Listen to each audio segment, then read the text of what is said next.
Hey everyone, and welcome to Television from the Multiverse, the DC TV podcast from MailFuzz TV. I am Peter, that is Connor, and of course this is a slightly different episode than normal. Normally we wait till the end of the week to do our episode and we talk about all the DC shows of the week. That is different this week because it's the crossover. They're doing it over 2 nights, so we're actually doing 2 episodes. We're doing one for night 1 and one for night 2. This is night 1, so this is going to be parts 1 and 2 of Crisis on Earth X, which is the Supergirl and Arrow episodes of said crossover. So that's what we're going to talk about, and full spoilers for the first two parts, obviously, as we talk. So, no, that's what's going to happen.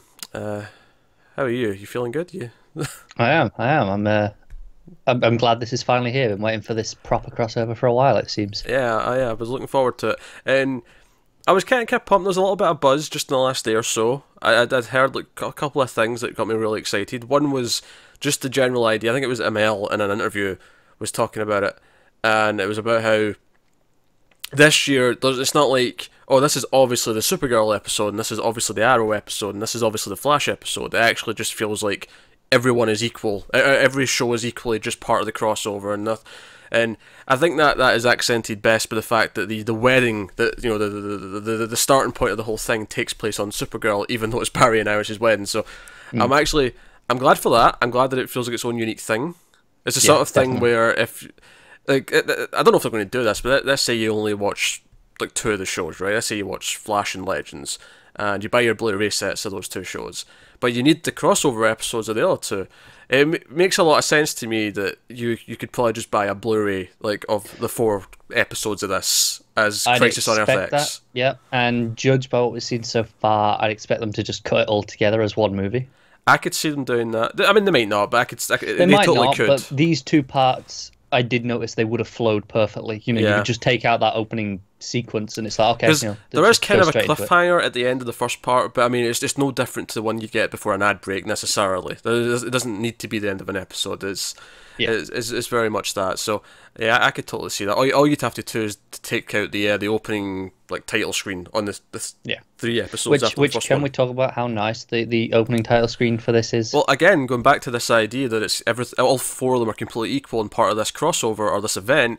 It's not like, oh, this is Supergirl you're watching, or this is Flash you're watching. It's no, this is Crisis on Earth X. So we get this really fancy intro just designed for this crossover. Yeah. Because I think last year they did their own logos, but then had like influences from the other shows, if I recall. Yeah, if I recall, it was kind of like you'd see the other logos first, and then the show that it was would fly on last and be the big one that would kind of cover them, kind of idea. Yeah. It's basically what Arrow's logo is now, but with all their sub-characters. It is, isn't it? Yeah. I was just thinking, I don't see that recently. So no, it's just, you see like first you see Supergirl, and it's inside the lettering of the word crisis, which by the way, just as DC fans, the word crisis is such a big part of DC mythology and continuity that to actually finally have something in a live action form called a crisis, even if it's not one of the biggest. I mean, it's not Infinite Crisis, not Crisis on Infinite Earths. It's not a crisis, but it's using the names. That's fine. It's that font. The font's the Crisis font.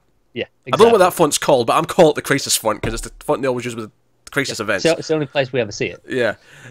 Someone's going to point out some obscure like coffee shop or something that uses that font for its logo, which they should. And it should be called Crisis on Infinite Caffeine or something like that. Trademark it. DC themed coffee shop. I don't even like coffee, but I'll open that place. So you see Supergirl inside the sea, then it goes over a bit, and then you see Flash, and then you see Arrow. And the best part is, though, for me, is the music, because the whole time you hear Flash's kind of like strings going, and you hear like Supergirl's like brass theme, which is funny because I've not used it in Supergirl all season, but they used it here. And then you hear Arrow's theme coming in. Unfortunately, it doesn't really go into the Legends themes, really. It just kind of wraps up. Yeah, I think it was getting too long. Probably. I'd have liked it to end up in their little, the ending of their theme would have been nice to end it with. No, I agree. But whatever. It's still pretty good. Basically the end titles do the same thing. The end credits, like they have, it's not the same piece of music exactly, but it's the same idea where you've got flashy strings and you hear the other things coming in on top of it. So I appreciate that. That's cool. Again, makes it feel all kind of equal. Because you don't even get like a Legends part of the. Because when I say it pans across the letters, it's like Supergirl, Flash, Arrow, and then it goes to the full title, and it's the Legends when it's the full title. You can see them all in it at the same time, and then it solidifies and just as the title. We just spent a long time talking about this 10-second title. Yeah, but it's cool as shit. So. It's pretty cool, I'm not gonna lie. So no, that was cool. I think the first thing I want to say about this first night, these 2 episodes. Now, obviously, we've not seen the second half yet, but right from the start, right from the opening, certainly the title solidified it, but right from everything before the title, I kind of felt like, okay, regardless of where the quality goes with this once we get going, and regardless of what we do with the rest of it, it feels like after a few tries, they've finally nailed what we wanted from a TV crossover. Yeah, absolutely.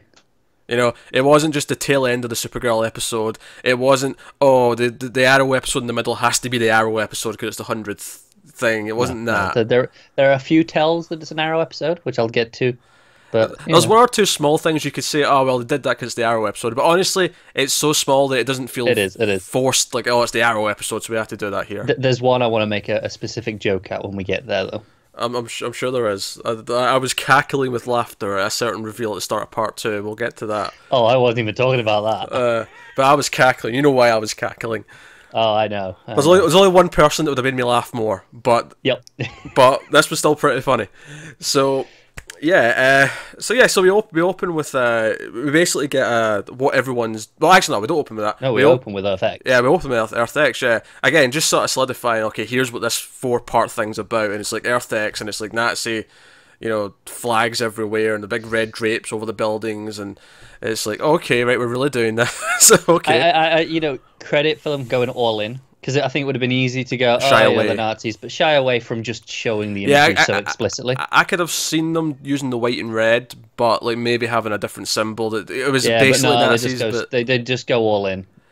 Do you know what I think it is? I think they could have shied away from it, but the justification for it, and I think this works, is that no, this whole thing is about how good it is to punch Nazis. They're the bad guys. It's okay. Yeah. We can do this. It's fine. Yeah.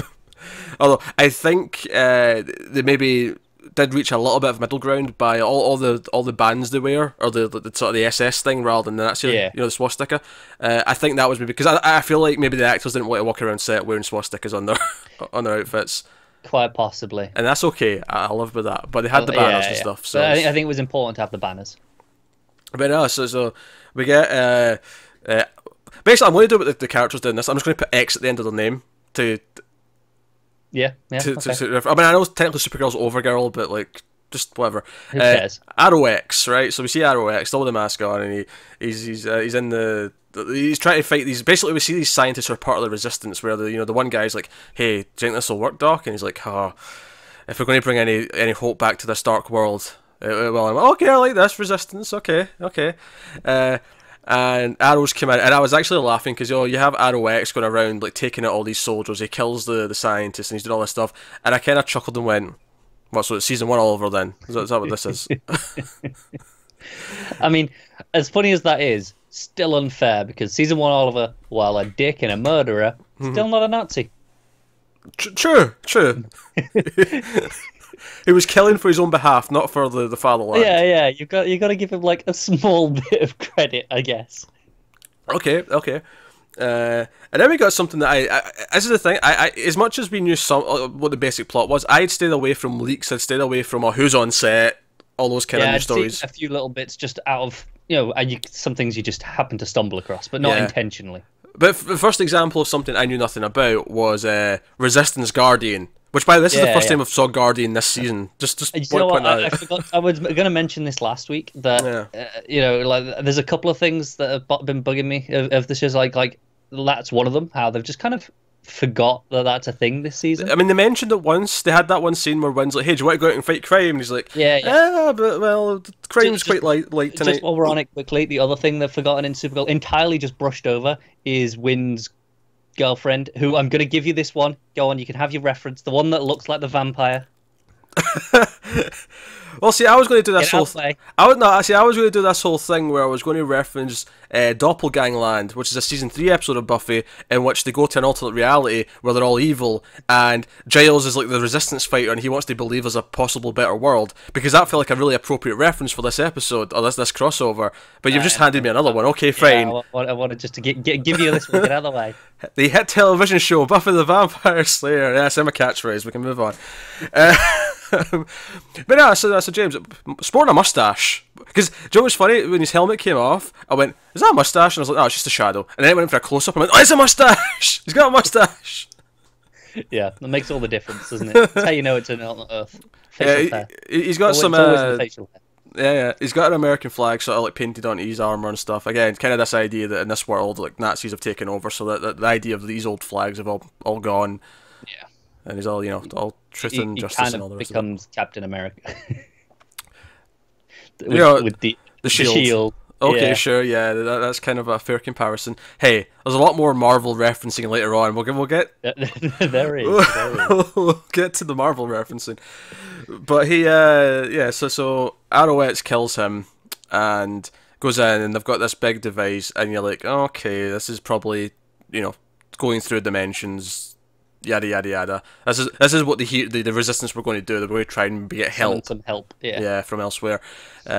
So that's that. So we go to because I think he says he has this setup line where he's like, "Oh, who could possibly stop us?" And then it like cuts to Central City, and it's like Flash is fighting King Shark, which is great. I always like seeing King Shark.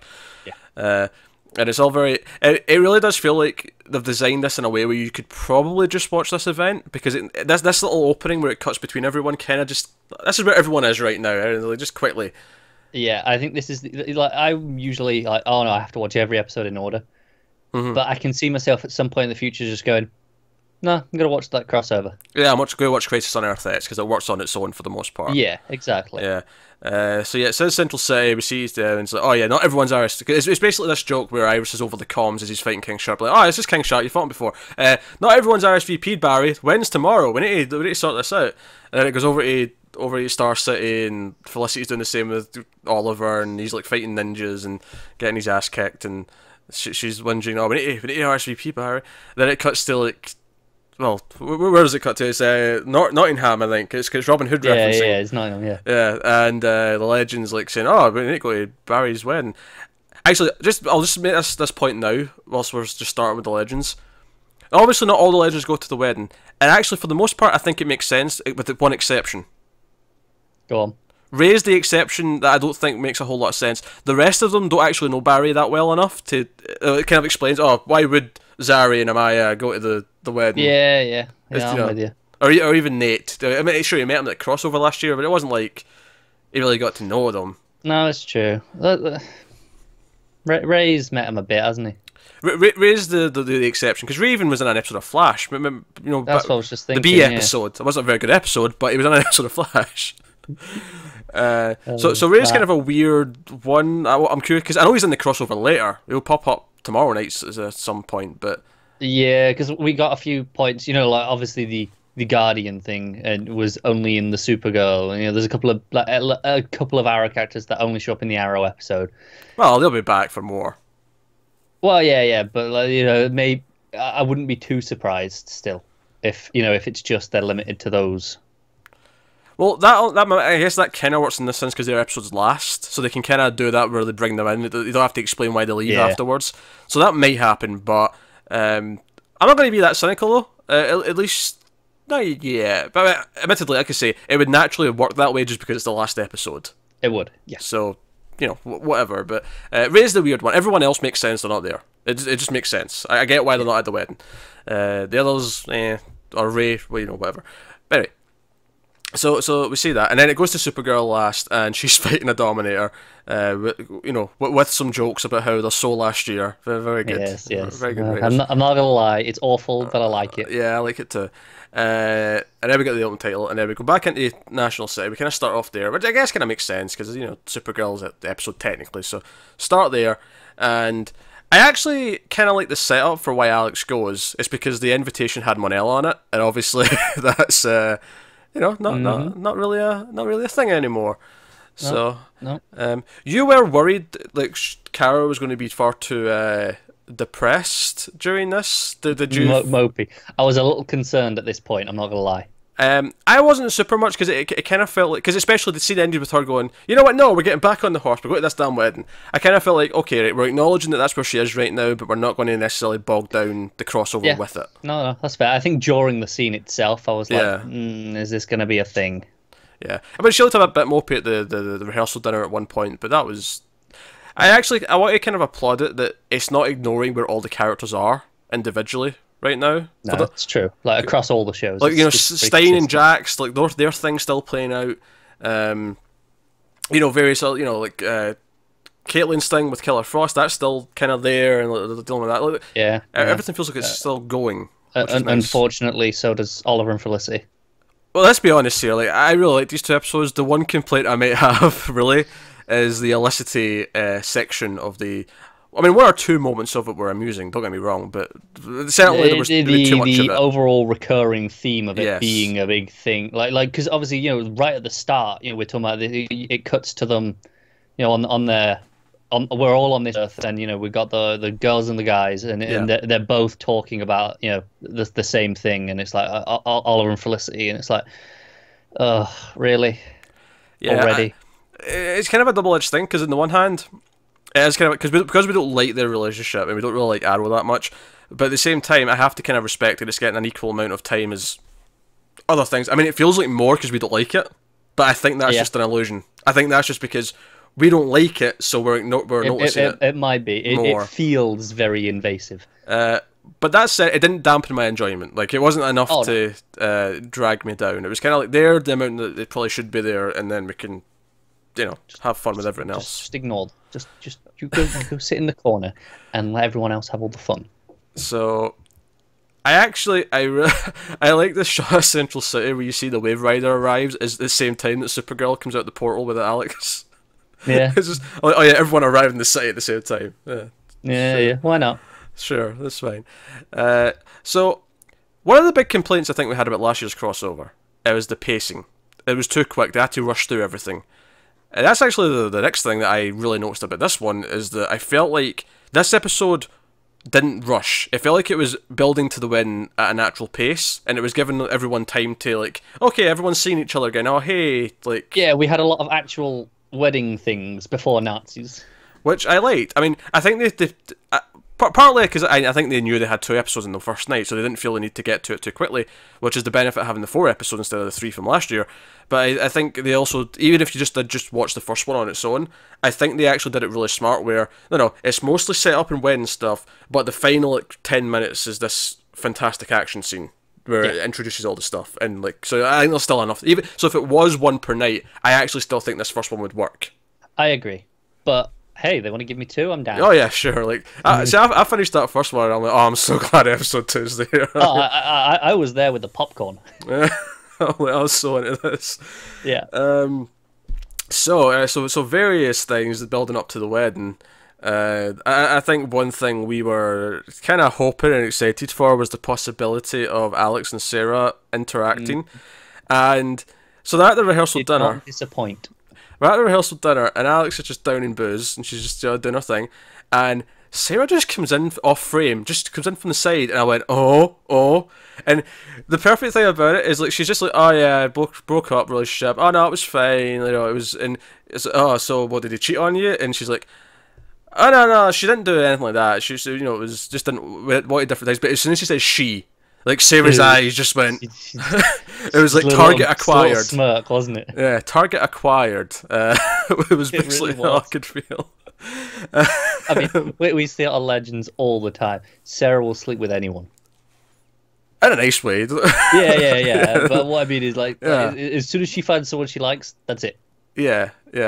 And obviously, like, Joe makes his big speech, which we'll talk about, but like, it goes outside and they're already making out. And what I actually kind of liked about their whole thing, because I was a little bit worried when we woke up the next morning. I was like, okay, what are we going to do with this now? Like, Alex seems a bit, because it was funny her trying to, like, sneak out of bed, like her, like, just falling. Yeah, like that was. But I was a little bit worried. Where we're going to go with this? Is this going to be sort of like drama we don't need, that they're going to sort of build out of nothing? But so far, they've actually played it for laughs. That I really, because like, it's when she's up at the church and she's got a hangover and she's talking to Karen. She's like, oh, where were you? Blah blah blah, and she's sort of like making excuses. Out jogging. And Sarah just walks up and is like, oh hey, like, how's your ass? I heard you hit yourself when you get out of bed. Yes, and Alex doesn't remember her name. And then, well, no, the part that made me laugh though was when she said that. I was like, okay, I'm a little bit worried that Kara's going to like be judgmental or something, and the camera just goes across to Kara, and she's got this giant smirk on her face, and it was like, okay, no, they're handling this exactly how I want them to. Good. Yeah. Funny. Great stuff. And obviously it's actually only now where she finds out, because Kara's like, oh, no, she's pretty great. I mean, she's an assassin, but you know, and I can just Alex is like, assassin. Oh. Yeah, I'm more interested now. Okay, I have to go back for seconds. Well, actually, technically fourths, if this conversation is to be believed. So, which I'm not sure if it can. She's a bit hazy. Yeah, and obviously, you know, they have their moments together in the fight where they both rip their dress for combat, and you know, they fight alongside each other. They're the backup for a lot of this, and I like them together a lot. No, they have chemistry, which is they really do, which is insane. But they really do have chemistry. So, which by the way, Alex does not feel out of place with the rest of the cast at all. Like she was like, you know, in the second half when she was like walking around in like Star Labs, like theorizing with them and stuff. It didn't feel awkward at all. It wasn't a beat missed. It was just really good. It felt natural to have it there. So the rest of the pre-wedding stuff, I'm just sort of keeping it pre-wedding for now. Yeah. So we had Joe's speech, very touching. I like the emotional flash theme coming in during the speech. Really nice. Actually, as just before you get married as well, there's I wish your parents were here to see this, and he's like, they are, and I'm like, oh, Barry. Yeah, but no invite for Jay. I feel like you have to just kind of forgive some of this because it's not. I know. It's purely for logistical. We have too many cast already reasons rather than plot reasons. I agree, but just put it out there. No invites for Jay, Ray, anyone that rhymes with those names. I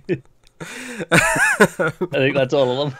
It probably isn't, but maybe there's more. I don't know. So yeah, Joe gives his speech, really nice. Really sweet, and Barry asks Kara to sing. Well, he doesn't outright say it. He's just like, oh, the last time we interacted, I found out you had another talent. I'm like, oh, he's going to get her to sing. I'm always down for having a sing. I did actually think it was a nice touch. It was the same song that he sung to Iris. That was a nice touch. That was actually the proposal as well, wasn't it? Yeah. Was that this season when he re-proposed? No, that was at the end of that crossover. That was at the end of that Supergirl episode. What? No. That was at the end of the musical bit. Oh, was it the end of the musical? Oh, you're right. Yeah, okay. yeah. Right. That was that. Okay, I got confused there when you meant crossover. I was like, cause I was just thinking invasion. I was like, what? I wasn't into that. It counts as a crossover as well. It does, but we have the yearly thing that we do every year at the same time. I'm with you. But yeah, so that was a nice touch. And it made her feel part of the wedding as well, which was cool because, you know, obviously like her and Alex are kind of the other Earthers. They come from elsewhere. Like, yeah. I did enjoy. Obviously, things got awkward with the LSA stuff with her like screaming, "I don't want to marry you" in front of everyone because they have to ruin it and make it about them. Not gonna lie, that one made me cringe a bit. That was kind of, yeah, it was cringy. That's basically. I did really enjoy seeing that everyone's like just staying at Joe's house though. Because you see like Felicity wake up on the couch and she looks over and Kara's just floating in her sleeping bag. And I'm like, oh man, I almost just want like a sitcom season of all these people living in the same house. Yeah. All these other towns, they couldn't afford hotels. You know, clearly they didn't want to make a hotel set, so Joe's house it is. Well, that's why the rehearsal dinner was at Jitters. I know. Oh, to be fair though, I mean, admittedly, I don't see why they'd be busy, but a lot of them didn't even decide to come until the night before. So, I mean, you could maybe argue they left it too late to book hotels, I guess. There's always a hotel. I mean, there is, but, you know, it's different when there's something on where you expect them to be booked out. Yeah, but just on a regular thing. Yeah, it's not like Barry and Irish's weddings, the filling up all the hotels in the city. Yeah, it'll cost you more, but none of these people really care about money that much. Apparently they do, because they're staying at Joe's. Except Mick.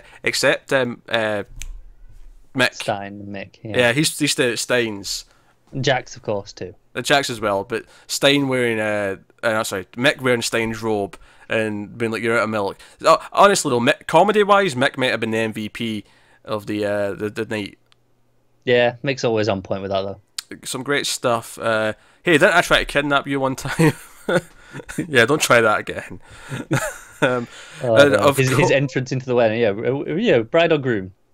well, I've tried to kill the groom a few times, so I guess I should go on the bride's side. And then goes and sits next to all the cops. Sits next to the police captain, who is like, don't I know you from somewhere? He's like, I hate cops. And then Cecile sits there, he's like, and lawyers. The best part though was probably his reaction to Killer Frost. That was glorious when she transforms and he turns around and sees her and he just sort of does this double take. He's like, "Now we're talking," and then he like, and I like that he brought his flamethrower to the wedding. Like he had it. Of course he did. Because everyone else isn't prepared. Like, everyone else, it's not like Kara's got her suit on underneath her dress or anything like that. Like they're all. No, but Mick goes nowhere without that. Apparently so. So that's the thing. So obviously, I feel like we're going to have a conclusion to the Firestorm plot by the end of this crossover. It seems like they're really putting it into this, which is fine. That's cool. Yep. I like the idea that Stein cared so much because obviously Cisco and Harry helped fix it. Which again, you get all the science minds together. I like that. You know, Stein has been trying this for episodes. He got all the geniuses from history. Last episode, nothing.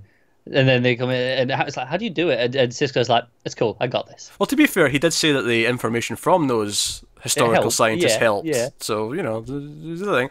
But Harry was actually great the way he kept being awkward about them. He's like, oh, let's leave you to your awkward conversation and like moments like that. It's just, all these other things. I do love Harry. But Stein feels bad that Jax isn't going to have powers. He sees he's upset. So he's like, right, I've got something for you. I've got a serum that's going to give you powers. And he's like, oh, what am I getting? He's like, oh, it's not Firestorm, you won't be able to do any of that, but it's like a new set of powers based on this spider. Right? And I'm like, wait, where are they going with this? And he's like, oh, wait, so I'm like, Spider-Man? And he's like, well, no, you won't be able to have the strength, and you won't be able to do this, you won't be able to... It's like, yeah, but I've got spider sense, right? He's like, no, you won't have that, but you will be able to stick to things. You'll be really sticky. And you're like glue. So, I'll be spectacular sticky, man. So obviously this entire conversation's an extended Spider-Man reference, which is kind of... And they've done it a few times. Obviously there was a Hulk one earlier in the season. Last week, Barry actually said the phrase, my spider sense is tingling. Yeah. So, I mean, at this point you just have to accept that Marvel exists as a fictional thing in this world, which is fine. I don't mind it, but it's just weird that we've been hitting them so hard recently. It's like, here, Spider-Man references. Yeah, that's it. Like they've done it a few times, but... I am okay with it. It feels natural. Yeah, I think a few of them feel like I think comparing Frost to Hulk or saying my spider sense is tingling, they feel fine because they feel like stuff that's just in everyday language now. Like they're so ingrained in like the way you speak. Like that's just something you would say. I'm hulking out, or my spider sense. Yeah. Like they're just phrases now. When they go specific to say he says a spectacular sticky man and he's talking about all the other powers, it's like, okay, right, you're really talking about Spider-Man right now. Yeah, they are. But I'm okay with it. I think in the sense that it feels natural to me because it's like they're not avoiding it. Yeah. I think it always bothers me more when they pretend, that it doesn't exist at all. I mean, it's fine in this universe. It's like if it doesn't. But I mean, once you've made one reference, to be fair, the first Raimi Spider-Man does reference Superman, so I can't. It's not like they're both not guilty of it, so I can't really say too much about it. So actually, I'll tell you the worst one they ever did though. Remember the crossover with the Hawks in it before Legends of Tomorrow started, and Thea referenced Age of Ultron, like really overtly. That really annoyed me. That one. Yeah, that was awkward. I saw this in a superhero movie somewhere. Yeah. No. But see, this one here where they just go, okay, so it's Spider-Man. Spider-Man's part of pop culture. That's sure, fine. yeah. Whereas that one was like, ugh, okay, that's the new big movie, so we'll reference that. And it's like, shut up, Thea. Yes. Okay, any other pre-wedding stuff that we want to discuss before we talk about the wedding itself? Pre-wedding stuff. Not counting the visitor Barry gets right before the ceremony. That's its own thing, goddammit. That's its own thing, yeah. Okay. I'm just thinking all the rest of the characters meeting up, setting I know. things I'm trying to go through them in my head. I think we've covered all the main beats. And I mean, I guess actually, there's one I want to bring up. It's when Barry and Ollie are being fitted for their tuxies, and they're coming out, and basically Ollie's annoyed that Barry's like giving him good advice because he's meant to be the mentor. Yeah. And he cracks a little joke. He says, I've been known to catch up. And Ollie just gets annoyed and stares at him blankly and walks away. And walks off. And all I could feel like that this is me and you. This is me cracking a quality pun and you not respecting it. This is all this is. That's what that scene was. It was, yeah. And Barry gets so annoyed that he I didn't mean, get it. He's like, "You didn't get it. He's like, I didn't get it. You just don't care." either a pun or, I mean, honestly, Barry might as well have turned around and said, "Hey, the hit television show Buffy the Vampire Slayer," and then Oliver could have just stared at him blankly and walked off. I mean, that's basically what happened. It is basically what happened. Yeah, I was just pointing that out. it's pretty great.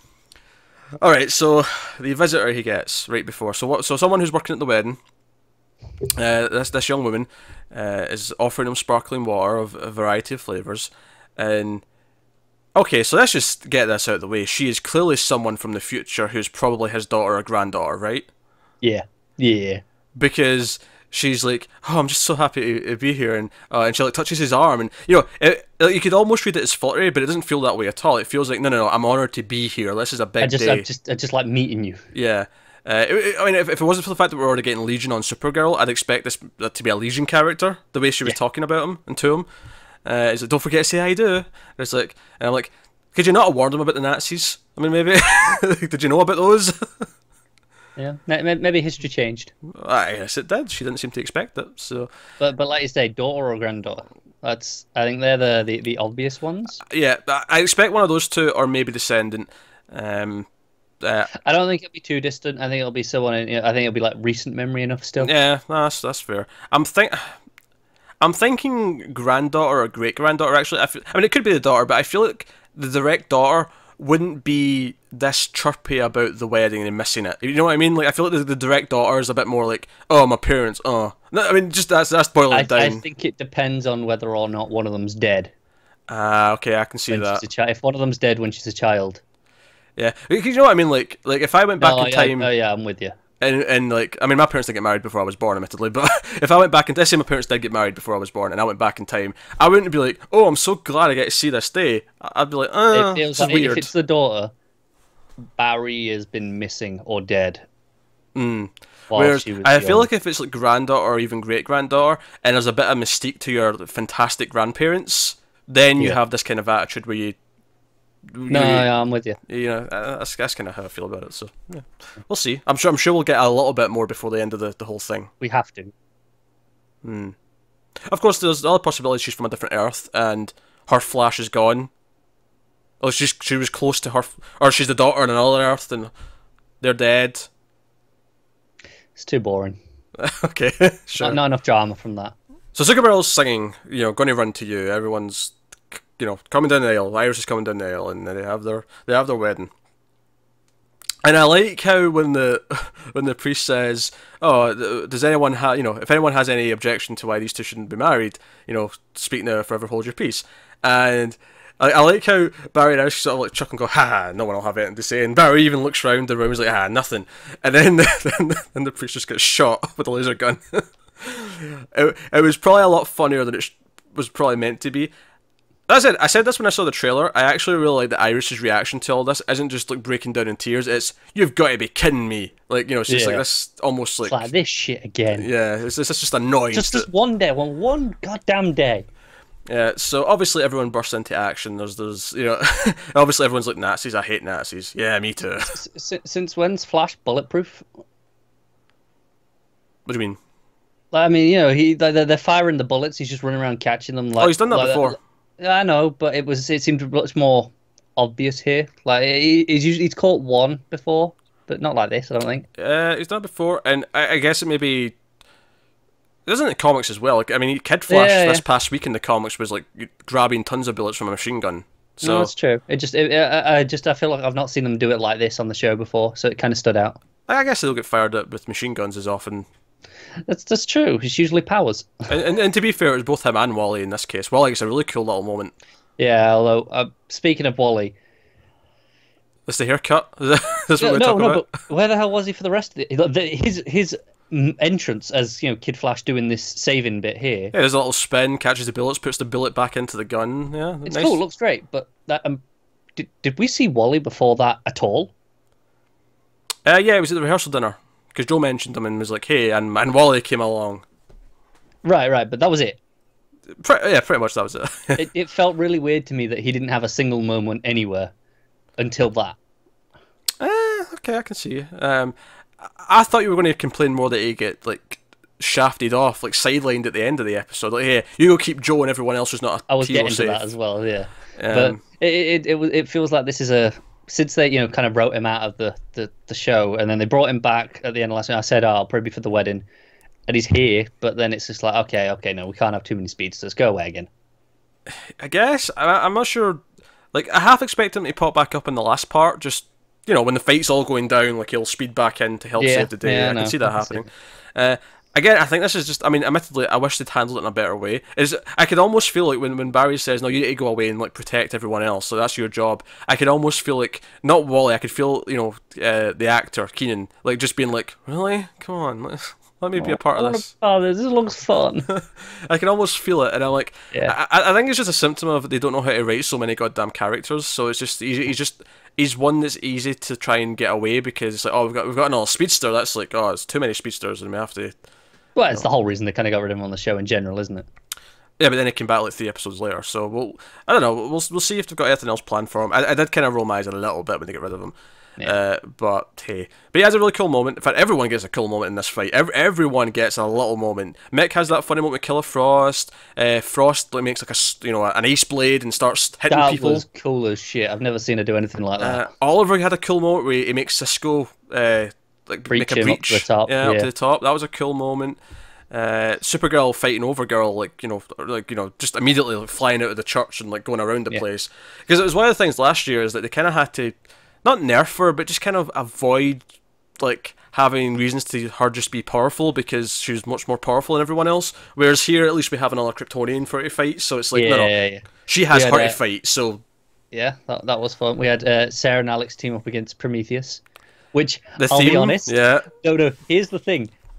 At first, just looking at him, I didn't realize that was Prometheus, because I got so used to just seeing, what's his name under it, that we kind of stopped seeing the costume after like 6 episodes last season. Jake Gyllenhaal, yes. Yeah. So I heard the music. I was like, yes, finally the music. And I was like, oh, that's Prometheus. That's who that was on the poster, because obviously we had that discussion in the last episode. Nah, this is the thing. I heard that music come in and I groaned and went, oh, the Ginger's happy.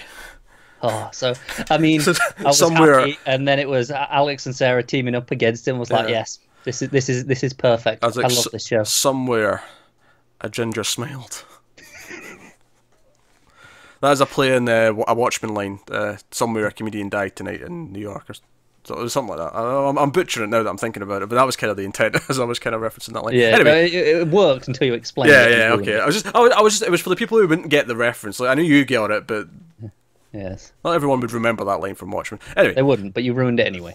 Aye. So no, it's a really fun sequence. It's like, it really feels like they made a big point of like having a big thing at the end of part 1 to really excite everyone, really show everything off.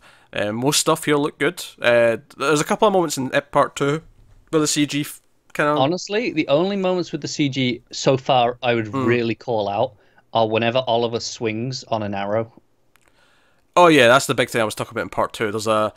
There's a sequence in part 2 where he tries to Spider-Man round a building, and it was cool in theory. There's a few other times where he just swings into a scene like that, and every time it looks awful. And I don't get why that looks so bad when everything else looks pretty good. I just don't understand. Yeah, but by CW TV standards, they look pretty good. Yeah. Like everything else is really consistent though, but then this stands out against everything. I'm like, I don't understand why this is so much harder. Yeah, that is fair, but hey, so they all fight, and Supergirl actually ends the fight with Overgirl by doing a Hulk clap. Yeah, which is really cool. Just use a Marvel reference myself, because that's what I think of it as. But I agree. She's like, no, not enough of this shit, and she just Hulk claps her, and everyone kind of retreats. Obviously, they've all had their masks on still. We're saving because obviously we know who they are, but we're saving the reveals for the characters for later. But they've got Prometheus. They've got Prometheus captured, so they take him back to Star Labs and lock him up for the start of part 2. And they're basically, okay, right, so we got Nazis, and basically, okay, so there's an Earth X. There's a 53rd Earth. That's the one thing I'm gonna just question. I know they've changed their mind on how the multiverse works, because they're now going to the 52 Earth theory, which is obviously what we typically used to from DC. From the comics, yeah. But obviously when it was introduced on the Flash originally, it was like, oh no, it's infinite. I'm going to I'm going to say it's 52 in this kind of like batch, but there's an infinite number of batches of 52. There's a dark multiverse. Is that what you're saying? No. It was kind of like how, although like these 52 are all similar with similar people on them, but then if you go to like one from a different batch of Earths, it'll be like completely different. It'll be Marvel, basically. That's what I'm saying. I'm with you. Or whatever, like take your pick. But yeah, so Wells explains some of this. He's heard of it because obviously jumping around the Earths is a bit more common in some of the other Earths. Obviously gypsies doing it all the time. It's like no one ever goes there because it's such a horrible place. And like he shows them this footage of Nazis winning World War II, and this is what it's like now. And Fatherland. Obviously, there's a lot of teasing about who the Führer is right now. We don't actually know that yet because they kept mentioning the Führer. I'm like, oh, who is it? Because they mentioned Hitler died in 1994. It's like, okay, so who's the? It's going to be someone we know. It has to be someone we know. Oh, it has to be. But I just want to say, while we're on that, in the opening, the guy who Arrow X reports to is I don't know if I've seen him before in this exact role, but as Nazi commander. Like, he's just perfectly cast for it. I swear I've seen it. Like, he looks like they all look the same. Where you just think of Nazi, stereotypical Nazi commander. You're saying he looks Aryan. No, but it's not just Aryan. It's the whole look. Okay. It's specifically that guy. Yeah. Obviously, there was a lot of just making sure we're anti-Nazis on the show. There was a lot of comments, very very quick succession. Oh, punching a Nazi was really satisfying. It's like, oh yeah, so they want to make America Aryan again, and there was all these little comments just to hit anything political that's going on. I swear there was one point during the wedding sequence where I don't know if it was Flash or Kid Flash, where there was two Nazis with the guns and they were shooting, and he just turned and pointed the gun at the other Nazi. It was Barry. Well, yeah, I was like, oh, okay, it's fine. You're killing Nazis. I don't care. Killing's fine when it's Nazis. No, it is. It absolutely is. Everyone, yeah, exactly. Even Supergirl, punched one into a wall or something. Like there was, things going on. No holding backs. Like, yeah, well, they're Nazis. They get what they deserve. Yeah. even Batman's breaking his rule for a Nazi. I mean, probably. Yeah. So we're kind of transition. Obviously, there's the one scene with the villains though. We get the face reveal of Arrow X and Overgirl, and then of course Reverse Flash shows up, and it's just kind of like, okay, right, so you screwed up. You weren't meant to attack right now. You took a weird opportunity because you thought there was this chance because of the wedding, and that wasn't the plan. And because of that, we're in jeopardy and we've lost Prometheus. So it just kind of leaves us off there, and it's like, okay, we're going to take over their Earth, and blah blah blah. Just while we're on this introduction, can we talk about this? Is supposed to be the Earth one. Why are you going here now? This was a later scene. I was saving that for when he actually mentioned it. I thought we'd just talk about it in his introduction. Well, no, because a big moment later. Fine, we're talking about it now. Jesus Christ. I don't understand. Like, I thought this. Do they not have their own Reverse Flash? Well, no, because if they had their own, it'd be Barry. Because it's Oliver and Kara. That's true. So why would it be Reverse Flash? If anything, he'd be a good guy on their Earth. That's a good point, actually. Maybe we'll get that. Maybe we'll get good Reverse Flash. It's meant to be him, which is a nice touch because it makes it feel a bit more personal. How he's there, how he's alive, how anything. As he blows it off. Time travel. Yeah, honestly, we spent a long time last season of Legends trying to figure out how it all worked with Reverse Flash. My brain still hurts. Honestly, I'm not even. Chat. I don't want to try. I don't want to even try this time. Not again. Never again. It's fine. Time travel shenanigans. They've screwed it up one too many times that it's just like whatever. Speed Force. Don't explain shit. It's fine. Just go. Here's the quick explanation though. This specific Wells from this particular part of the timeline was in Earth X when he died in Legends last season, so he survived because he was on a different Earth. I'm done. Okay. So now he's an anomaly, but he gets to live because he was off universe. Sure. That's what I'm going with. We can just. I'll allow it because I've got nothing better. There we go. So, yeah. So there's more. Obviously, there's all this explanation at the start of episode 2 again about what's going on, and so. They have Prometheus in the cell, and he's like, all right, he's going to unmask. So they're all watching, they're all waiting to unmask, and I'm like, okay, who's it going to be? I think, and part of me didn't expect Adrian Chase, but I'm like, probably not. They might give us a more surprising thing. Because I was kind of looking forward to it being him, honestly. I was kind of, just for he's over the top cheese. And he was the best part of last season of Arrow. The mask comes off and you see like their faces kind of react. And then it cuts to who it is. Eddie. Be Eddie. Because we always guess Eddie when there's a masked person and they've been keeping it a secret. But the second... if someone's going to show up and ruin a wedding. Just true. Especially Barry and Irish's wedding. Exactly. However, the second person we always guess, because last season on Arrow we had both Vigilante and Prometheus to guess, and our two guesses for them were Eddie for one of them. We didn't really specify which was which, we just said one of them was Eddie, and the other one was Tommy. So I cackled with laughter when I saw Tommy, and doubly so because then I remembered last episode of this you said, I hope Prometheus is Merlin, and then I started laughing because, well, technically I wasn't wrong.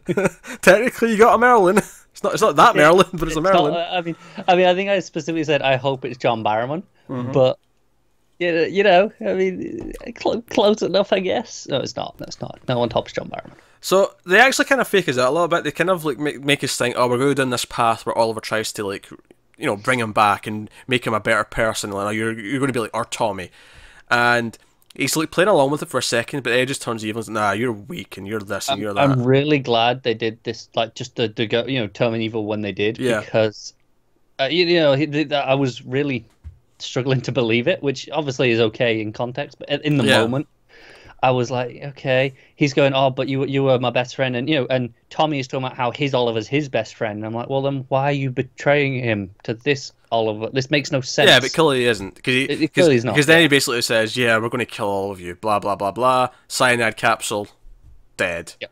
And I'm like, god damn it, that's an old Tommy going on Oliver's watch. So good job, Laurel wasn't here to see this. Yeah. I wonder how much they had to struggle to schedule just to get him, because obviously they obviously wanted him for the 100th episode. That's why he's one scene. That's why it's just all one scene. Yeah, exactly. Because they could get him for a couple of hours, and that was it. Yeah. So here we are. I did actually, as much as obviously I'm not a big fan of Arrow, I did like the I don't know if it was Felicity with someone, but it was like, so that's a silver lining about dealing with Black Siren. We're used to doppelgangers. So you know, that's a fair point. We know how this works now. Not as much as Barry and Co are. Admittedly, they've dealt with maybe more doppelgangers and shenanigans. That was the other pre-wedding thing that made me laugh. Barry and Kara, you know, when she started, you know, talking about what was going on with Mon-El. Oh yeah, she was like, time travel. Been there loads of times. Yeah, she says like three things. He's like, yeah, done that. Yep, been there. Yep, he's married. Oh no, I've not done that. You're on your own with that one.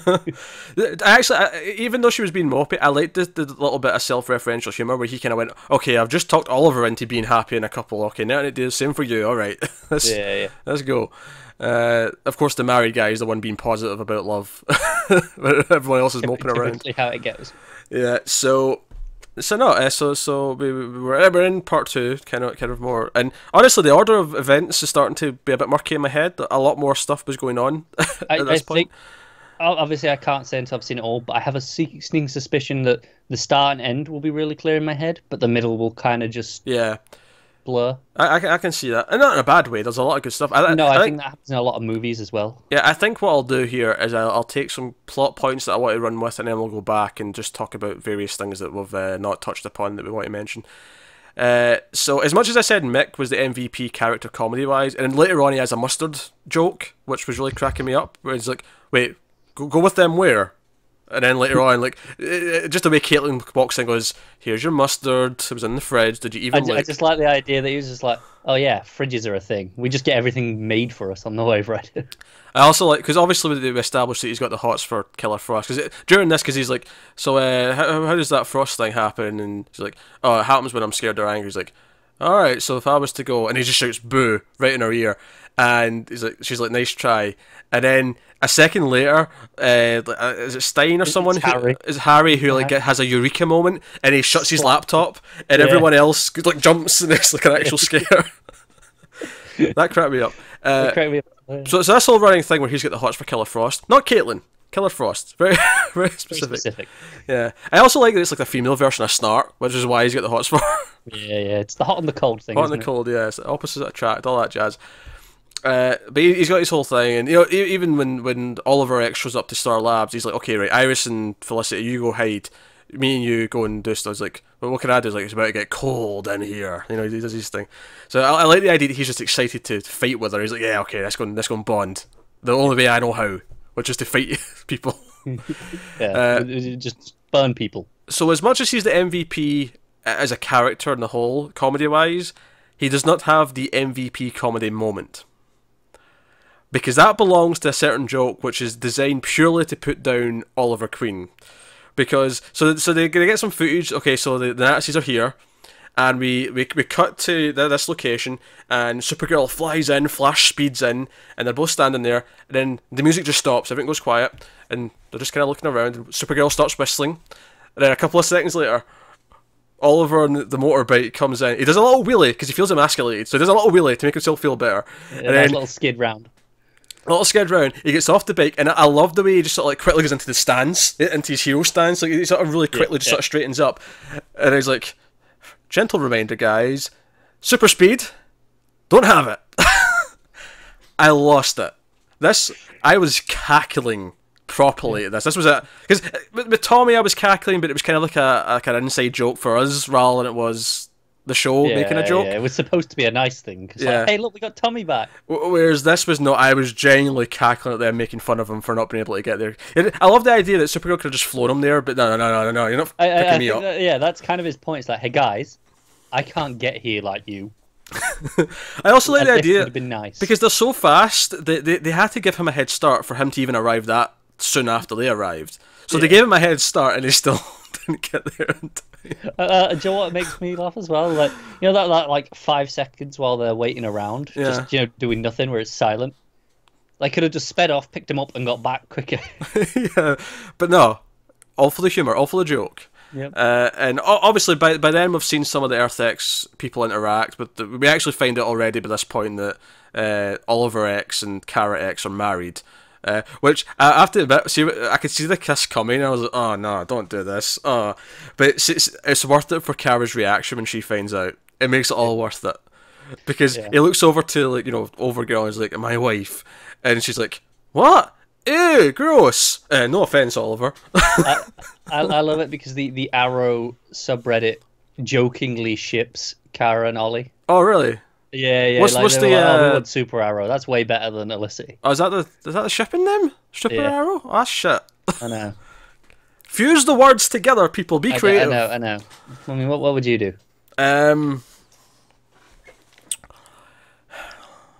It's harder with these, to be fair. Quiver. It's alright. It's not the best, but given that I had 3 seconds to think of one.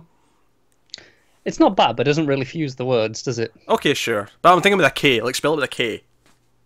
Okay. So when you see it written down, you like... I'm with you now, yeah. Okay, that's better than I thought it was at first. There you go. So, I should have probably said that. It wasn't really clear that I said it. But I spelled it with a K, and that's obviously, spoken out loud, it's the same thing, but when you see it written down with a K, it's like, okay, right. Yeah, I'm with you now. I'm with you. I don't ship it by any means, but it was worth Kara's reaction, which is fantastic. Yes. And obviously, this is where we find out Wells is actually Earth 1 Wells, and he's like, "Oh yeah, I'm the one who killed your mother, by the way. I'll always come back." And I love that Tom Cavanagh's just having so much fun being evil again. It's great. Oh, it is. I love the moment where he vibrate his hands and threatens Oliver X. Oh yeah.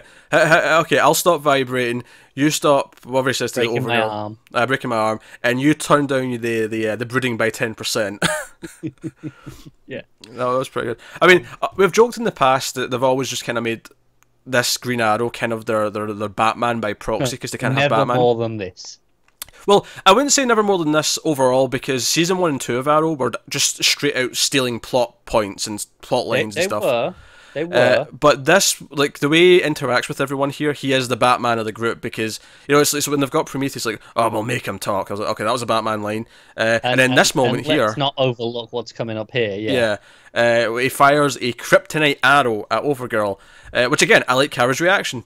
Is that a kryptonite arrow? Why do you have a kryptonite arrow? So in case I ever meet an evil version of you, I'm like, okay, that's Batman, again. And I was a little confused. Well, not really confused, but I just want to question the multiverse stuff here. We're told how there's 53 Karas. It's after this scene, yeah. It's after we get back. Yeah. There's 53 Karas and 53 Kryptons, and I in my head I went, maybe in this Earth, like this reality, Krypton never exploded. That's why we don't have a Supergirl on Earth. And then I was like, but he's got kryptonite. I have a solution for you. Oh, please. Krypton did explode. Clark and Kara just never got off. I'll allow it. Yeah.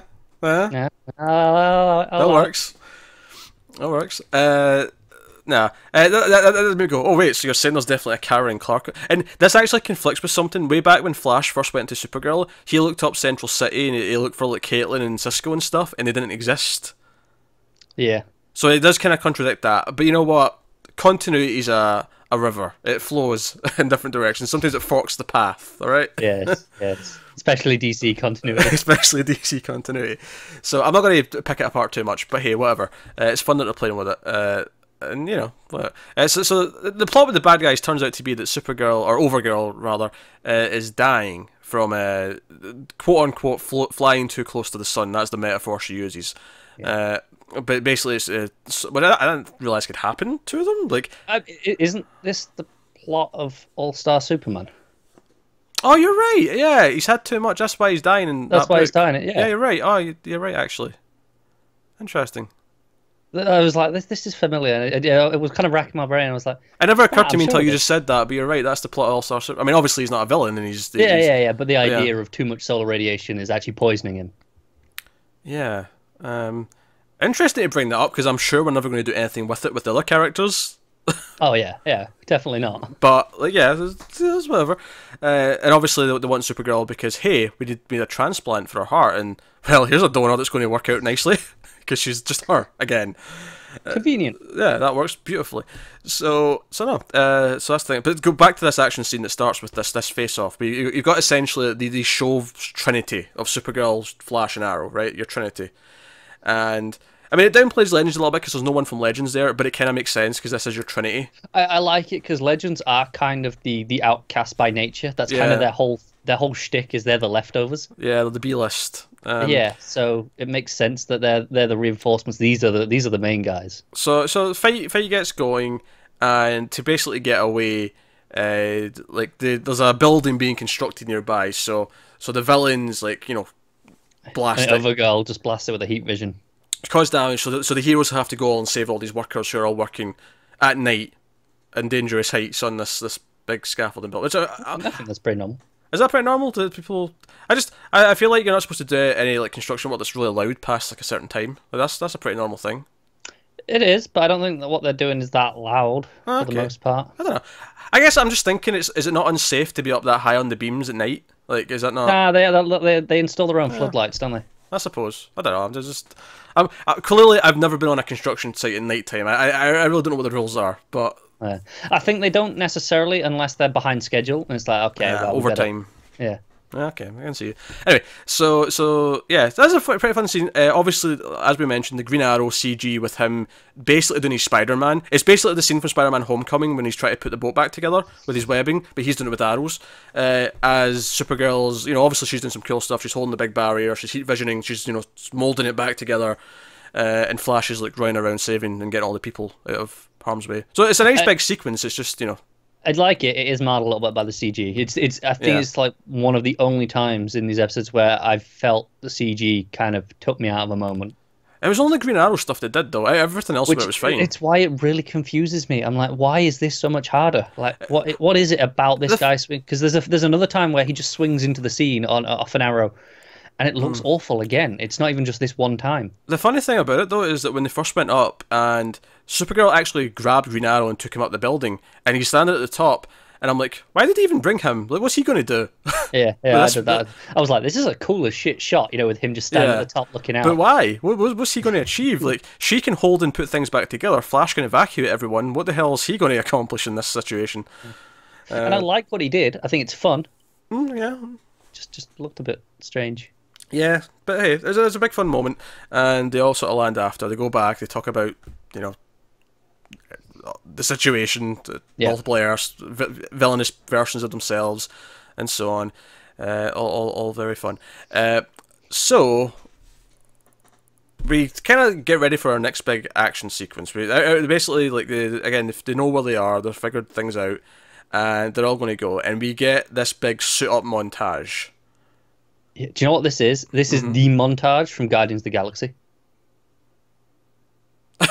I don't think that no, the suit up montage. No, but it's the way it specifically cut between them, and then the walkout was like with the music, like the song. All right, I can see it. Yeah, like I say, I don't think that's unique to Guardians, but I can see that's probably a reference on this, or at least an influence. I think it was just on my mind because of all the other Marvel references. So I'm just seeing them now. But yeah, obviously I had fun with the suit up montage. My only complaint about it is Supergirl's felt a little bit stilted because it was like a really specific pose just for the camera. Yeah, it felt like it lingered a bit too long. Because she turned around, the camera like tracked in, and she ripped open her thing, and she just sat there for like 3 seconds showing the S to the camera, and I'm like, shouldn't just stand there? Like, yeah, that was it just felt a little bit off pacing. It felt like they wanted that comic book moment where it's a panel where you can just stare at it for a couple of seconds, and it just doesn't work in motion, does it? It doesn't, no. Especially when it's Supergirl specifically, and after a couple of seconds, you're like, okay, I'm basically just staring at her boobs here for like for 5 seconds. What's going on? I think it's because whenever we've always had that moment before in the show, it's always been while she's running, and so you just carry on in motion, so it doesn't feel weird. But here, because she stood still, it just looks wrong. Yeah, it is. You just cut at the right time, and it's fine. Yeah. But like my favorite one she's ever done is I think it was the season 1 finale where she sort of rips her shirt. I think it was the season 1 finale. She ripped her shirt, but Joe usually just kind of sort of does that diamond shape because it's still tucked in at the bottom. Yeah. Where she ripped it in, but the actual bottom of it still came out, and it kind of flapped to the sides. Like I'm sort of emulating it with my hoodie here, but it sort of went like that, and it actually kind of went to the side like that, and she sort of stood ready for combat. And I was like, that was my favourite because it felt so natural the way it kind of like. No, I'm with you. That was good. I don't remember if it was that episode, but I'll tell you what, I remember the moment. I think she was wearing like a, it was a more casual kind of scene because it was like sort of, the shirt wasn't tucked in. It was at home. I think it was the season 1 finale, but I could be. Because I think it's when they get the call the ships, one else. Yeah, I think it is. She's in basically like pajamas and stuff. Yeah, it's like a stripy thing. Yeah. But anyway, so they all suit up and they go to fight the bad guys. And again, we get to this action sequence, and there's a lot of fun stuff that happens. There's a lot. I don't think I think there's so many big set pieces throughout these 2 episodes. You're at the church, then you get the big, constructed building, and then you have this kind of big last fight that takes place in multiple locations, but most of them are at this one place with the Nazis. I think the church one's probably my favourite right now of what we've had so far. I agree. I think there's moments in this I like, but then some of it seemed to, like, I liked a lot of the hand-to-hand stuff looked really good in this sequence, but the power, like Firestorm, looked like he was just putting blasts in the ground anywhere. Yeah, I did like how Firestorm ended though, where like he gets hit so hard that he splits back in 2. That was a really nice sequence because they go into the pillar as one, and it comes out, it splits. From that was a really great moment, really nice Firestorm moment. That was really cool. But just to mention, actually, when it came to the end of the wedding, and they're all like getting ready to fight, I liked how they just both stood up and just like, right, okay, let's do this, and they just like no hesitation. Yeah, it was nice because I feel like they don't do it enough in Legends, so it was just they don't. But no. Key points here that I really liked. There was basically a moment in the middle. It wasn't as good, obviously, but there was basically Alex doing John Wick with the gun, where she was like doing like martial arts and shooting people left and right, and like I said people, Nazis. She was shooting Nazis left and right. Yes, let's not let anyone forget. Yes, that said, Alex would shoot people anyway. Alex is cool with shooting people. Well, bad guys, sure. I mean, she's still a good person. Well, yeah, not random people in the street, clearly, but she doesn't have a no killing people, no shooting people like some of the other heroes. She's doing that thing where she's using one as a shield and she's sort of spinning around him and shooting another one, and like it was really cool. It was like, pretty good. Yeah. It was nice that Alex got a cool moment like that, and then it goes over to Sarah and she's doing some stuff, and there was one unnecessary flip, and I went, "What is this, Roy 2.0? Stop it!" I know. I'm not gonna lie. I thought the same with Wally in his entrance at the church, where he's just doing the spins. That was cool though. I was in the spins. It was cool, but I was thinking, it was like unnecessary spins. This is the new Roy. But no, so that stuff was cool. Some of the Supergirl stuff was fun. Like again, she's using her heat vision. She's like going into pillars and stuff. There's a lot of that kind of thing going on. Arrows, whatever. Actually, one of my favorite little moments was Reverse Flash was actually beating up Alex, and Alex was wasn't beating her up, but it was running around her, and she was trying to shoot him. Yeah, she was to shoot. Right, and eventually it just kind of hit her, and she went flying into the air. But then Barry caught her. It was a really nice little kind of like team moment. Like, okay, this is where she says thanks, and it was like, yeah, I nice. think it was nice just to see the non-traditional pairing, because obviously whenever we see Reverse Flash, we go, okay, Flash. But it's nice to see him fight off against the others. Yeah, especially since, like, you know, as good as Alex says, she's vulnerable to him. They've got no chance. Not many of them do. Yeah, not many of them do yet. Barry has the even odds, and then Supergirl has a chance. Yeah. Firestorm, if he actually used all of his powers, would have a chance. But, I mean, these shows don't necessarily let him use all of his powers most of the time. Remember how he ended the last crossover with turning the bomb into water? Remember that? Yeah. Do you know what I'm really hoping for? I hope he makes more kryptonite. Because we know he's got the transmutation. They've set that up a few times. He's rarely used it, but they've established it. So it's like, okay, we need kryptonite. We can make some. Especially if we get into a fight where we don't have Supergirl yet, because she's elsewhere. Yeah, I can see that being a thing. Yeah, maybe. Yeah, nice touch. So all this is going down. They eventually get beat when Metallo, because I was wondering if that was Metallo on the poster, because Metallo in this show before, like in Supergirl, it didn't look like this. It was a guy with. It was a guy, yeah. I think there was a sequence at the end of that episode of him being, taken. I think so. It wasn't necessarily that Metallo though, right? Like, I mean, this is Earth X character probably. Probably. Yeah, but he's just a metal skeleton with the kryptonite in his chest, and it was like, yeah. But he blasts them all. That's how they all kind of defeat. Now, they never actually explained that the collars and chains they give them, or at least the collars are like counteracting their powers. I just kind of I took it as that because otherwise why is Supergirl and Flash not getting out of their chains, because they should be able to otherwise. Yeah, exactly. But they've all got these collars with like things on them, so I just assume that that's doing the job. So yeah. So yeah, that's when they reveal their whole thing where they're going to take Kara's heart, and obviously Alex is like, you're not hurting my sister, god damn it. And so I'm excited about that. Meanwhile, of course, Oliver X actually went over to Star Labs to attack everyone, which is where we got. He basically took out Mick quite quickly. As expected. I do have Mick's cool, but I do have a small complaint with how he kind of just shrugs off Killer Frost, because she freezes his hand, and his crossbow. It's going all the way up his arm, isn't it? His bow, you know what I mean? Which, by the way, has Oliver had that retractable bow thing that he had at the wedding before? Was that new? I think he's had it at some point. Because I saw him just sort of whip that out, and it sort of like, became a bow, and I'm like, oh, Cisco's got him an upgrade. Yeah. I'm not sure now. Hey-ho, but so his bow's frozen, but he just kind of shrugs it off, and then the very next shot it's all fine, and I'm like, okay, that's a bit of a cheat way of doing that. Yeah. In my head, his suit has some sort of heating thing. But okay. But I'll live with it. I'm stretching, not gonna lie. Speaking of stretching, where's Ralph? Where is Ralph, indeed? We could use him. Especially at the wedding. Especially, I mean, obviously Barry doesn't like him enough yet for that. But even though he was at the bachelor party, then again, he did take them to a strip club that got them all arrested. But yeah, maybe that's why he's not at the wedding. Yeah, probably. It'd be funny to actually see him interact with some of them, though. I'd like to see him like stretch in front of everyone else and just see like Alex be like, "What the f is that? What's going on?" Like, I grew up with an alien, and this is weirding me out. Yeah. Given how perverted he is, we see a lot.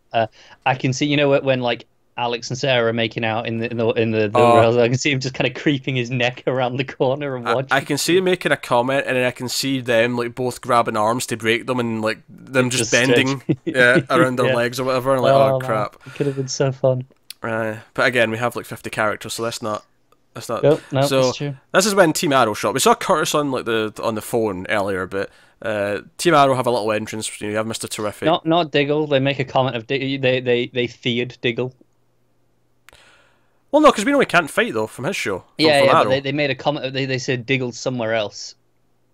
I didn't even notice that. I never even questioned it because I know he can't be in the field right now. No, it was during that phone call with Curtis where he said, "Oh, Diggle's somewhere." He's off meditating to get his groove back. Yeah. I was like, okay, they feared him. To be fair though, it at least makes sense for him this season because he's been told he cannot fight right now. Yeah. So whatever. But yeah, so they all have a nice little entrance. I'm kind of looking forward to Black Canary running into Sarah, just because I don't think they've met yet, and I feel like that could be an interesting, like, oh, you're like Black Canary now. Yeah, you again. I can just see her being like, oh, what gives you the credentials for this, and then just have her turn around and like scream at someone and be like, oh, you can do that, okay, fair enough, yeah, you Black Canary, I'll be over there. So, but no. So basically, at the end here, we see Iris and Felicity like sneaking around what is essentially Nazi-occupied Star Labs. Just to put it in sort of how amazing is this terminology that you could say that sentence and that be accurate. And I kind of like that it's going to give them a chance to be, try and like save the other heroes, because we see they put like Wild Dog into one of the cells and stuff. I like the idea that, I mean, obviously I don't like Felicity that much, but I do like the idea that the Iris and Felicity is a pair. Especially Iris. So the idea that they got overlooked because they're not heroes. And because of that, they're going to be the little linchpin that's going to spark the victory for the good guys, kind of thing. Maybe even if it's as simple as making a call to the Wave Rider and getting some backup, kind of thing. I could see that being a thing. Yeah, we kind of glossed over the scene in the more Oliver and Felicity talking about wanting to be married or not in the secret chamber and all that stuff. I have nothing to really say about it, to be honest. I was just groaning. Like, I was like, oh, do we have to go through all this? Like, really? I feel like it's really obvious because they're going so hard with, oh, Felicity doesn't want to get married. I feel like it's really clear that, okay, by the end of this, she's going to go, all right, let's get married. Yeah. I'm basically, I'm expecting it. Yeah. At this point, so. And I'm like, okay, I get what you're doing. I get it. Just calm down. Yeah. It's a shame Felicity doesn't get to see evil Oliver make out with evil Kara. I almost want her reaction to it. Yeah, that'd be funny. But so they're left kind of hanging, and everyone bar Supergirl is shipped off to Earth X. They're basically in a concentration camp because they kind of wake up and they're like, hey, where are we? I don't think we're in Kansas anymore. And they're looking around and they're on Earth X. So that was a nice big cliffhanger to end the night on. And we'll be back next night. So we've not even gotten to the other Resistance member because we know we're getting Citizen Cold. We know some of the people we're getting from Earth X, but obviously, I mean, honestly, like, obviously we had some complaints about the Elicity stuff because we don't really like that much. But like I say, it didn't really bog this down. Like I came out of this feeling very enthusiastic. I think this is very well paced compared to last season, which felt like it rushed through everything. This gave me 3/4 of an episode just having the characters interact before we even got to the threat. Yeah. This is like I was less harsh on Justice League than I expected. Oh, so was I. Yeah, Justice League was much better than it was originally going to be. Yeah. All intents and purposes. This is what I want. This is what I want from my Justice League. Oh yeah, I enjoyed this more than. I mean, I think Justice League 2 could vastly surpass it if we get the right people working on it. But as it is, I think this is. And to be fair though, this team have had like several attempts at this. Like I say, it took them a few crossovers to actually nail this. It did. Like last year, like the moments are really good, but it wasn't cohesive. Yeah, this so far feels like cohesive. It feels like a standalone event thing from start to finish. Well, start to midpoint at the very least. And like I say, I think the pacing's good. It doesn't feel like it's rushed. Having that 3/4 of episode 1 to just have the characters interact and not have them fighting it. I mean, obviously we get scenes in Earth X teasing the menace to us, but oh sure, that's fine. But we get time to have all these interactions. Have Sarah and Alex. Have Mick be attracted to Killer Frost. And yes, have all these other things. The Spider-Man reference. Have all these little character beats that make crossovers so fun.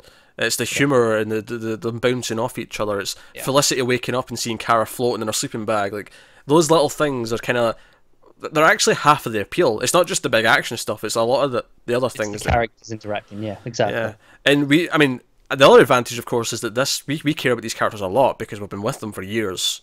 Yeah. So that's a big thing as well. So. Just because I mentioned it earlier, I mentioned how there was one point where I was like, really, okay, this episode is Arrow, and it's kind of a Tommy? joke. No, not even that. It was well, what's my main drinking rule for Arrow? Oh, there was a lot of "Are you okays" at one point. There was, and it was everyone kept asking Alex, and Alex goes, "Why does everyone keep asking me if I'm okay?" And I just said, "Because you're on Arrow." Yeah, actually, that's a good point. There was a couple of things we glossed over. We had her kind of emotional reason for feeling a bit awkward about Sarah, because they had a couple of good moments. Like Sarah's like, "Oh, this isn't going to be a awkward thing, is it?" And she's like, "Oh no, I'm fine. I'm fine. Like, you don't have to worry about me. I'm a-okay. I'm okie dokie." Yeah, yeah. And classic overcompensating. Yeah, and Carol like talks to her about it, and Alice is kind of like, I know Maggie didn't want kids, but was that worth throwing it away? Was that maybe a mistake on my part? And actually, as much as we've not been a super fan of their breakup, even though the moments themselves have worked because of the acting's been good, I kind of like her doubts about it. It makes a lot of sense to me from a character point of view. It's more believable than just moving on. Yeah. Yeah, especially since, as someone who didn't come out, or didn't even realise she was gay until she was, at this age, she didn't get to go through, like, the high school part of, like, dating, essentially. Not with this stuff. No, exactly.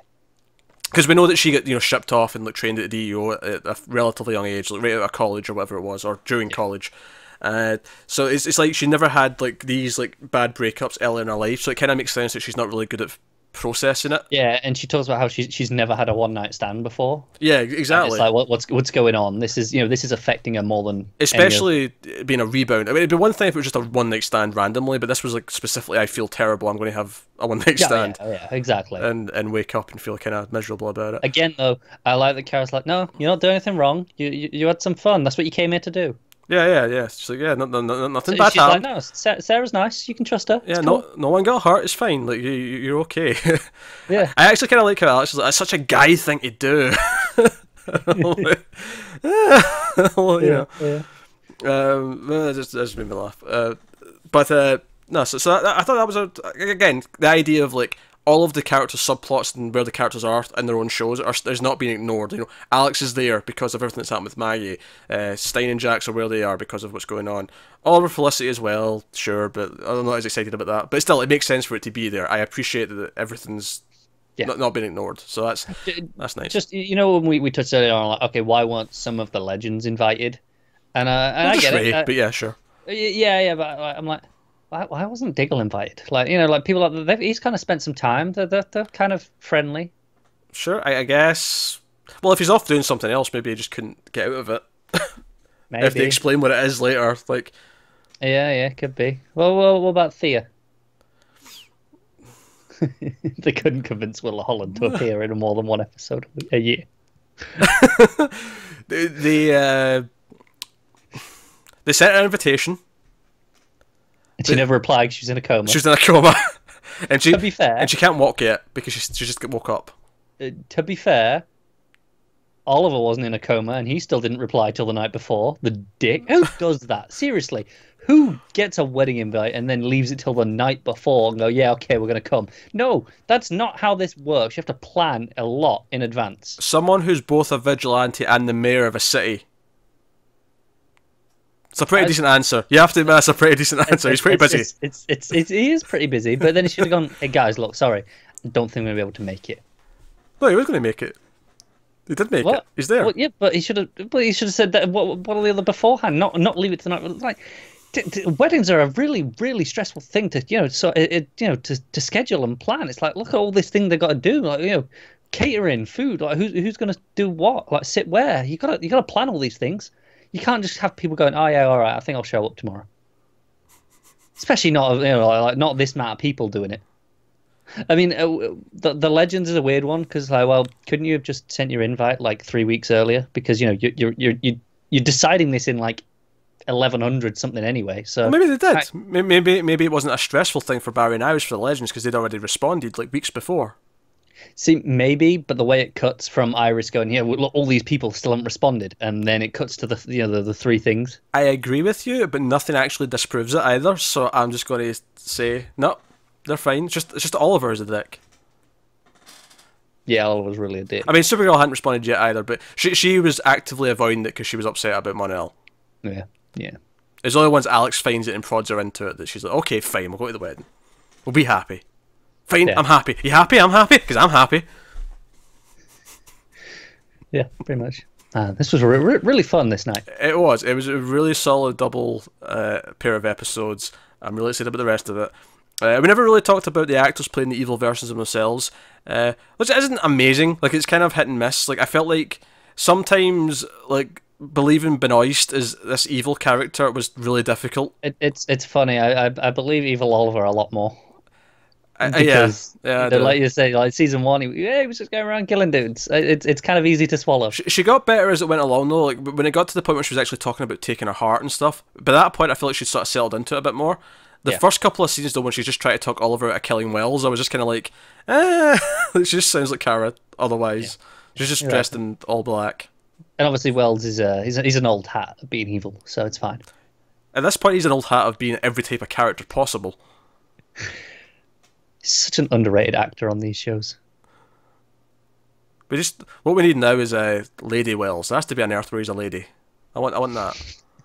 And I don't know if I want him to play it. I was just thinking in my head. It's like how do they play that? Or do I want like an actress to actually come in and emulate Wells and be Lady Wells? I don't know which one I want. I don't know which is funnier. I think both could be. I mean, maybe him doing it would be too distracting though. Whereas it's kind of like how we had young Alex and Kara, and the young Alex was really good, and she really got the mannerisms down. Like I'd kind of love to get like an actress who could do that and like come in and just emulate Wells like so well. Yeah, but which Wells do they emulate? Oh, Harry, I think. Just Harry. Okay. The one who's a dick. Yeah. Okay. It's because he's the one who's still around, so he's the one she'd interact with. So that's why it'd be funnier. It has to be makes him. Sense. Yeah. So that's my stance on it. No, this was a blast. I was really into it. You can nitpick some things. Obviously, we've done that as we've went through it. We've nitpicked a few things here or there. One or two bigger things as well. But nothing was big enough to actually hamper the enjoyment of the episode. The pacing feels good. I like the plot. Honestly, my only concern going into the second half is that I hope Supergirl's not out of commission for too long. Like, I hope she's not the damsel the entire time. That would kind of suck. It would, but at the same time, a lot of our core cast are in that concentration camp at the minute anyway. Sure, yeah. So they're kind of out of commission. I can see what a lot of the next episode being is, the backup, who's left on our Earth, kind of going, okay, we need to try and do something. Yeah, I can see that. I still think we're going to see a lot of our concentration camp group, though, with them trying to break out, or because the Resistance will probably break in and they'll team up with them. And I think if we get Kara out of commission quite a lot, we'll get a lot of Overgirl without the mask. I think that it'll be a case of we had too much of this that we wanted to do, so we needed to schedule it accordingly. Yeah, which, by the way, I don't want it to go unnoticed that we had an episode of Supergirl 2 episodes ago that had none of the regular cast for most of the episode. I think that was a really smart scheduling thing on their part. Yeah, I think it was I can't remember who it was. One of the actresses on Flash, I think, I can't remember which one, posted on Instagram earlier, like a board with all the schedules just to try and get everyone to get, and it's bloody insane the amount like that. You just look at like just trying to schedule all these people, and it's like, damn, it's impressive that they've managed it. Well, I've had practice, so at this point they're just getting good at it because I've done it multiple years. Honestly, I wouldn't be opposed to them cutting a couple of episodes of the the ones that are 22 and 23, like cut them down to 20 and just use that time in the middle to just have everyone for a giant event. Have a 6-episode event in the middle at Christmas. Okay, I'm down for it. So you mean literally do it as a separate series, essentially, rather than a crossover? Yeah, just cut the episodes, like have them all have like 7 or 8 episodes, then break for Christmas. But before Christmas, we get like a week of like 6 episodes that are just kind of like this one was named. Or even if they do it when they come back after Christmas, like start the new year with the event. I'm kind of the way how when Agent Carter was on, they used to do it with Agents of S.H.I.E.L.D. and then in the January block they'd put Agent Carter on. Yeah, like, just like that, where trim all the seasons down a bit. And then take all that extra time and go, right, here's this separate. I just think that solves your scheduling because you're freeing up schedule in the middle for everyone, and you can maybe do more things with it because you're not worrying about. Yeah, I remember back when Legends was first starting. Originally it was supposed to be this anthology of characters. Like every season, it was going to change up. I remember thinking that's what they should have done with that show.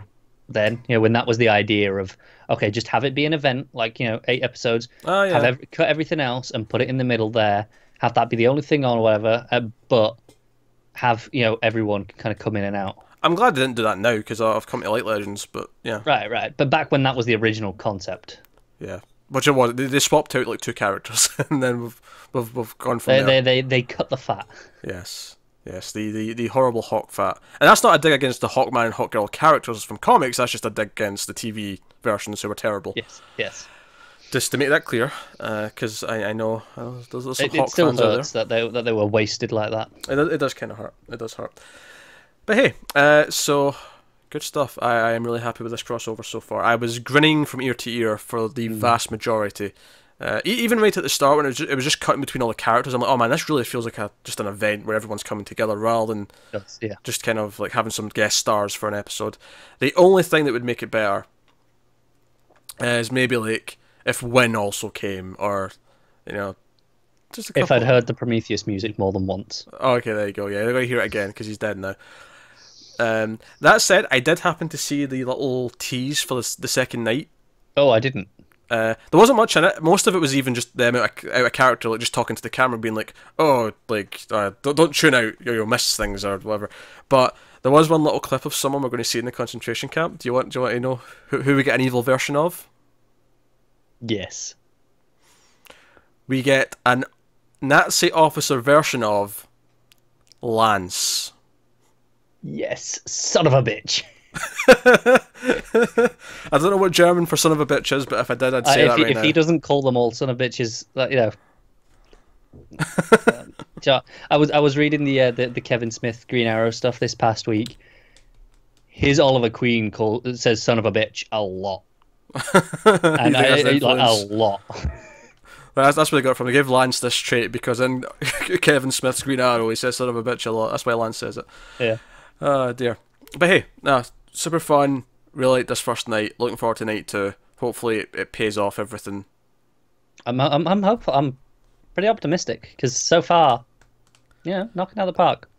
So far it's basically nailed what I want from one of these things, and I'm excited. And all I'm thinking is, next year, what do I want now? Now that they've nailed this year, like I now we know that they can do it. We can go. All right, let's be more inventive, maybe. Now, there's always a small chance this will happen at the end of this one, right? I don't think it will, but I think my dream is that at the end of with the final wave of reinforcement, like Supergirl makes a call, and Jean comes over, Martian Manhunter, and Superman comes in as well, and we have Superman with everyone else. Yes, yeah. The day we get Superman in these crossovers is that's it. That's the dream. That's what I want. That's when this is complete. If I was to make a simple request for next year's, I would say I want it to be on Supergirl's Earth, just for a change. Just have her calling everyone else, because something really bad's happening in National City. Yeah, I think the dilemma there is, why does everyone come across, other than just the heroes? Whereas here, you can bring her across to our Earth and still have all the supporting cast. Yeah. But I want the other, I want Wen and everyone to interact. But I think when they look at it logistically, it's the smaller sacrifice to sacrifice, Win and a few others. I think that's why I just want it once, just because just one time have a big thing that happened in National City, and she's like, okay, I need the teams, I need everyone else to come, and have them all come over or whatever. Yeah, no, I'm with you. But hey, no, good stuff. So join us tomorrow for the second night. Of course, actually, by the time this actually goes live for everyone to watch or listen to, you probably already have seen the second night, given when we had a chance to record this. But we'll be back with our thoughts on the second half of this tomorrow. So give us your thoughts. Subscribe, all that stuff. Get us on Twitter at mailed_fudge for the channel. You can also get us at DC Comics Podcast, which is kind of just for DC stuff, mainly for the comic podcast, Comics from the Multiverse, but also this as well. I always tweet this out on that as well. So you can do that. If you want to support the show and support the channel, head over to patreon.com/mailfudgetv. You can do that over there. But otherwise, that is us. So thank you once again. We will see you tomorrow for the next part. We'll see you then. And always remember that sometimes we screw up things for the better. What? Is that wrong? We screw things up for the better. What did I say? We screw up things for the better. That's the same goddamn thing. No. We screw up things, we screw things up. It means the same goddamn thing.